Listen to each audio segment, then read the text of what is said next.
So sadly, I lost the live footage that we took on Sunday morning. So I did take some recordings over the weekend, and this is a mashup video of all of those. I've got loads of thanks and things to say at the end, so there'll be another photo run through then. But for now, enjoy.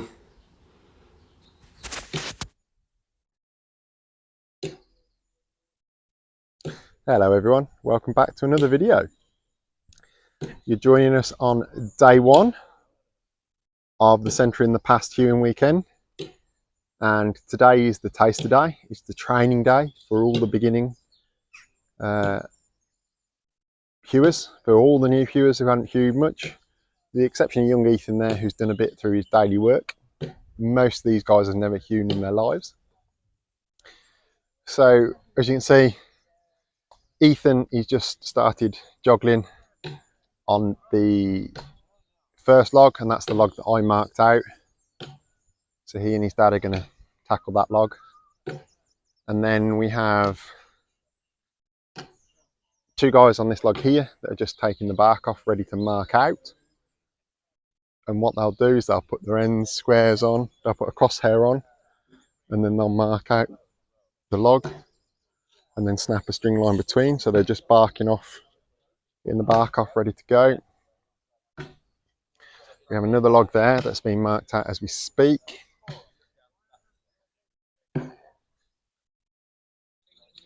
And we also have Marlin Hendry, who is showing the guys how to set out, because they are setting out a really fiercely curved log. So they're setting that out. So they're just working that out, and you can see the bend in it and see why they're looking at it. Okay, so that log there is being marked out with its square. And then we have all these logs to go out over the weekend. And you notice we have two empty bunks. There's two more logs to come to be brought in a bit. Yeah, welcome to day one. Lovely sunny day here in Staffordshire. It's going to be a nice day.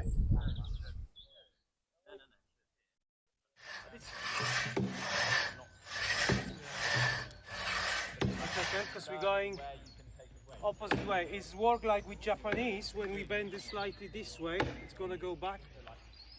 But it's you know, if you ever see this coil up, it means that you're supplying forward pressure. Yeah. Okay.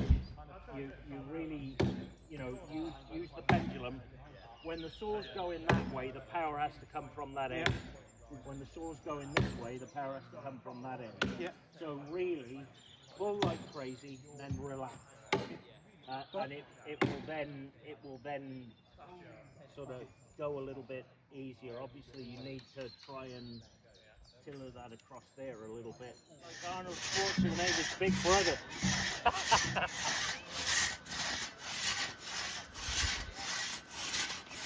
Make it grow. Look at the noodles coming off of that thing. That's a lovely saw. That is a good saw. It's nice to see it used. How long have you had that? Probably 10 years. No, not quite that long, because of what I picked it up in. Probably 7 years. Take a breather, boys, because you're after hewing. So it's lunchtime on day two, Centre in the Past. As you can see, we had a lot of rain overnight. The saws have got wet, but this saw is now shiny and gone blue from the tannins in the oak. But look at that for a shot.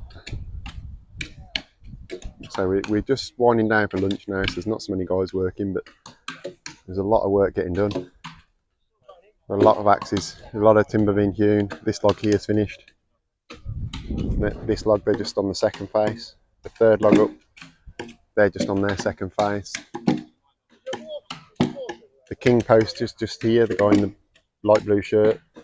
He's working on the king post for the frame. They're just finishing their final side, I think, or the fourth side. third side. They only started that at 10 o'clock this morning.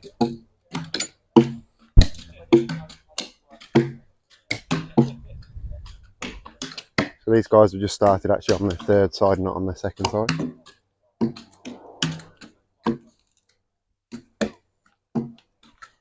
Here we have Viv, who's one of the Spab Craft Fellows this year. Just learning hewing for the first time.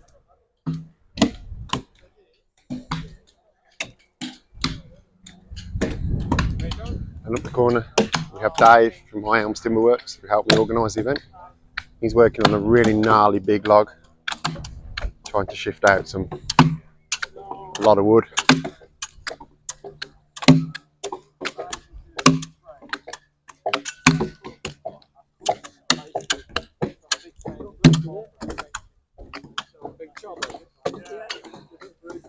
Yo, Jake!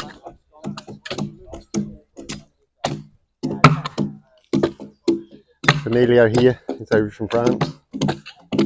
He's just final dressing the face of this timber.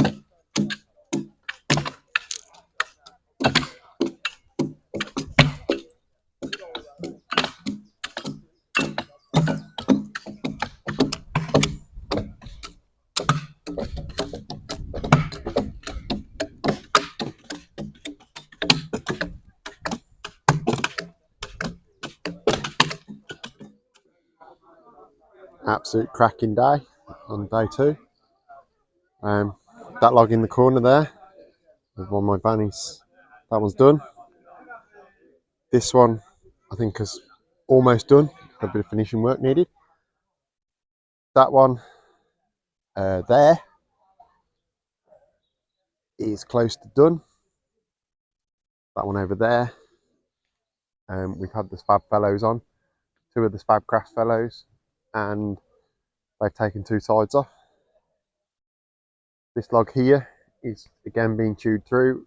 It's had 2 sides off, they're on the 3rd side. This log here is nearly done. That one in the corner started. That massive log that we saw earlier has been roughly knocked out, and it'll be tomorrow we're taken to size. There's 2 sides off that log there. There's 2 sides off that log there. There's 1 side off this big log here, which has got a curve in. So this log, I'm going to stand back and you can see the curve in this log. So this log was picked for its curve, and we plan to frame the rafters as they are, though the chords, the curved sections of the centering. We're going to try and frame 2 of them with their natural curve from the log, with that very piece of timber there. This piece here is done. This one is oversized at the moment. This is the king post for the frame. So it's got 3 fairly clean faces, but because of the way that the 2 frames in the centre meet, the log itself needs to be almost a diamond shape. It's not square. It's sort of a parallelogram kind of shape, and we need a 300 by 300 top of the post, and then we're going to put a waist in it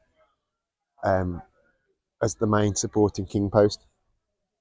So the bit there that is too small at the moment won't be there when we actually frame the job, but that's that one done. There's this one here is these are braces. So we actually cross-cut this. We cut this one with the cross-cut saw in half earlier and cut the end off. That log there was the log that was being cross-cut sawed yesterday evening. They cut this end off. So that log there has been well started. There's 2 faces done on that log. And then tomorrow we're going to hopefully do the big curved one in the corner. But this is what happens when carpenters get together in the evening. We sit, we have a social, we've got a pizza oven running. We had some beer, but I think we've run out of beer. We drank too much last night. so there's not a lot of beer left. Yeah, we're all getting together, sharing tales, sharing pizzas, and then we're going to have a talk from Glenn at the university in a bit. So yeah, I'll try and record some of that if it's not too dark. But that's it. This is the end of day 2. That's what's done.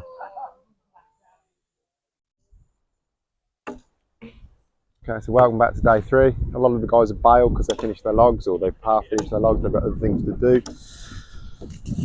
It's windy here in Staffordshire. It was sunny. We've just had a biblical rainstorm. High winds today. We need it. So a bit of self-promotion there. Okay, we're getting towards, a lot of these logs are finished now. Paul's got a lot of work to do. This is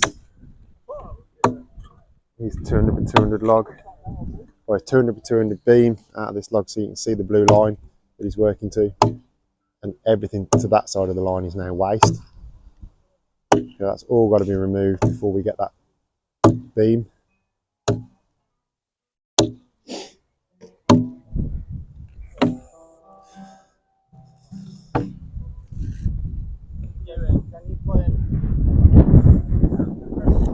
So this log is now, I think, finished. Tom's done.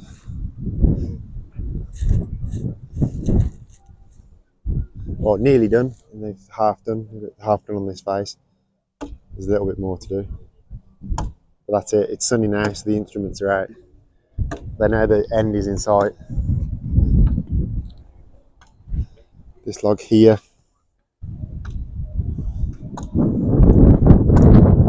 Just go. I will jump on here in a minute and finish the last 2 sides of that. Marlin's just finishing off this log here with Dave from High Elms Timberworks. That's Dave over there. Talking to Carl and Jake from Oakley Frame Buildings in Worcestershire. They've hewn that monster curve log this weekend.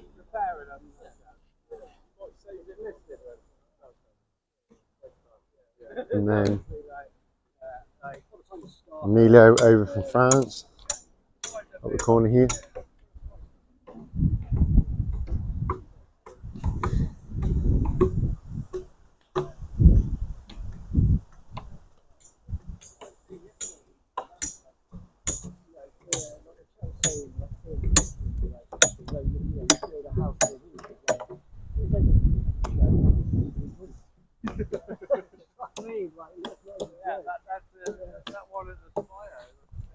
We have Helen, the wonderful photographer here. She's been here all weekend taking photos. She's capturing some real good atmosphere.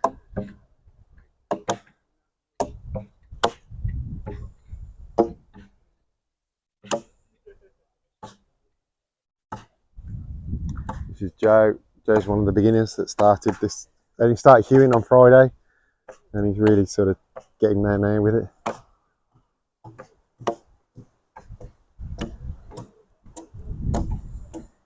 And on this log here we have Glenn from the University of Liverpool. He also only started hewing this weekend. So I'm going to actually hand the microphone to Glenn now and get him to say a few words about the project. Yeah, so a lot of today and this project is a culmination of a conversation that Adam and I had back in January. Really trying to focus on what we can do to create a way for the academic, research, conservation, and living craftsmen to come all to the table as equal partners to try and demonstrate how our heritage skills that we have in Britain at the moment needs to be incorporated in the academic research going on, as well as in upcoming conservation policy. And so what we're really designing and running the project to show how that collaboration is very fruitful and should be brought forward more into the conservation side. So we're taking some 13th century vaults as our case study from Chester Cathedral, and hewing the timbers and we'll later on this summer frame them. But a lot of the design and the work so far has been in conversation and collaboration between some colleagues at the University of Liverpool and their digital research on the Gothic vaults as they currently exist, with some stonemasons at Chester Cathedral and Lincoln Cathedral, and how they would approach ribbed vaults, and that's feeding into obviously what we're doing with the timbers and how we need to approach centering from that end. So, no, we're really excited for what this might turn into both this year, but also what might spring from that as we move forward, looking to build those partnerships and those collaborations moving forward. Yeah. Thank you. Thanks, Glenn. That's wonderful. Yeah, like I say, Glenn only started hewing on Friday with everyone else, and he's making a tidy job of that log. I did actually stitch him up this morning and say, yeah, that's great, but let's have some curved braces. So he has actually hewn this curved face here, and he's now just going to make it into a curved brace for the centering. We have a couple of other curved timbers. That wonderful curved timber there that the guys from Oakley Frame are working on. The king post does have a slight curve in it, but it isn't too bad, which is that big timber there. And then this timber, we'll walk over here and have a look at this. This timber here, which is going to be one of the tie beams, I think, for the centering, also has been hewn because it has a natural curve in it. We couldn't actually get a 200 by 200 out of it without hewing it on the curve, so that's absolutely fine. It'll work for the centering. We will frame it to make the most use of that curve. The curve will be roughly centre where we want it, so when we frame it, that's that. I will do some videos when we frame the actual project, because actually it's going to be a really interesting project for framing. It's all curved. It's the actual vaulting itself is curved, so the what are effectively the principal rafters or the cords on the top of the centering that the stonework would sit on when it was built actually have to be built on a curve. They have to follow the curve, so we will frame that. We will lay that out to suit the curve, and then we will take that. We will take that curve and lay it out, and actually make these timbers fit that curve as we frame it. So it's an interesting project for all of us, because it's not every day you get to work on something that's curved like it is, and the geometry is very interesting, the way the two frames intersect with each other for the rib vaulting at Chester. So yeah, I'll do a bit more on that. Actually, if you want to see the framing, the work that we've done, both the hewing, these beams, and when it's framed, it will all be up at Chester Cathedral in October on display as part of the University Centre in the Past project. So keep your eyes on that. I'll give dates of that when I know a bit more about that, because I don't know quite yet when that's going to be in October. But yeah, I will let you all know about that. It's just interesting. It's just really interesting to see this work happening. This is a scene that would be very reminiscent of when they actually built the centering for the vaults. It would have looked like this. They'd have been laid out in a field near the cathedral grounds, or they would have been in the edge of the woodland where the trees were felled, and they would literally have worked like this, a group of carpenters working in a communal way like we have done this weekend. Last night when the beer was flowing, the conversation around the project, around general conservation, building conservation, where 90% of the guys here are some way connected to building conservation or craft skills, preserving craft skills. So the conversation it's really good. You know, this kind of thing, these events like this, they're really important because we all share. You know, we share craft skills. This morning I have seen the same axe being used by 8 or 9 different carpenters because they all want to try out. You know, these axes, they come from all over the world. A lot come from France, a lot come from Germany. There's some from Eastern Europe here. A lot of mine are English or American. I do have a few French axes, and I will show you my axes in a video next weekend. But yeah, a lot of it, there's a lot of different axes here, and it's a good opportunity for us to, it's a really good opportunity for all of us to try different axes, you know, and see what we like, try different shapes. You know, there's 2 guys there now finishing hewing, there's 3 guys finish hewing, and they're using 2 very similar axes on the middle log there, but a different pattern there. Glenn's then finishing with my English pattern axe. So actually, you know, Emilio's using a very traditional French axe of his own, I think. So actually, you know, there's 4 different axes there being used, and only 2 of them are a similar pattern. And that's what's important. It's important that we learn. It's important we do different things together like this, so that we learn how and why, and we learn from each other. We teach each other skills. You know, the craft of hewing was it was lost in the UK for a while, and it was only a very forward-thinking group of people who formed the Carpenters Fellowship back in 2000, who actually went abroad. They went to France, to Germany, to Eastern Europe, to actually learn hewing from craftspeople over there who had continued long after we in Britain had gone on to machine sawing. In the Industrial Revolution, we did a lot of machine sawing, and most of our buildings that were produced in the Victorian era are sawn buildings, be that pit sawn or be that machine sawn. Whereas in Europe, the traditional hand hewn buildings or hand hewn beams remained much longer than the tradition in the UK. So it was these forward-thinking guys from the Carpenters Fellowship who actually were going out to Europe on events with Carpenters Sans Frontières and various others, and they did learn and they revived the craft of hewing in the UK, and they are the direct descendants. They're the guys who I learned my craft off. I've now this weekend been able to pass craft skills on to some of these other guys here.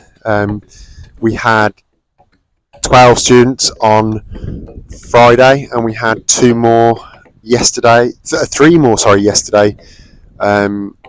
of which are Spabcraft Fellows, who have come out here hewing and learning handwork, etc. So that whilst hewing is very much a red lift craft, in the UK, the HCA do recognise it as a red list craft. We are doing our best to keep it alive. I do a little bit of work hewing. I am, a small amount of my living every year hewing beams for repairs. Dave from High Elms Timberworks, he does the same. Marlin, who worked at Notre Dame, has pretty much hewn since he came back from Notre Dame. So he's earning 90% of his living from hewing. The guys from Oakley Frames do a bit of hewing when they have to. It's good. It's good that we're all sort of sharing the knowledge and learning from each other. So thanks for watching this video, guys. It does mean a lot. And I don't quite know what's happened to the live video. It seems to have disappeared, but I'll see what I can do to get it back up. But yeah, thank you all for watching. Please like and subscribe if you can. And like I say, next weekend or next Sunday, I'll go through my hewing axes and show you those. And I'll see what I can get photos of this weekend. or what's left of today. But yeah, we're going to have one last push now to get the last of the logs hewn for the project, and we'll go from there. So thank you for watching, guys, and I'll see you on the next video. Bye.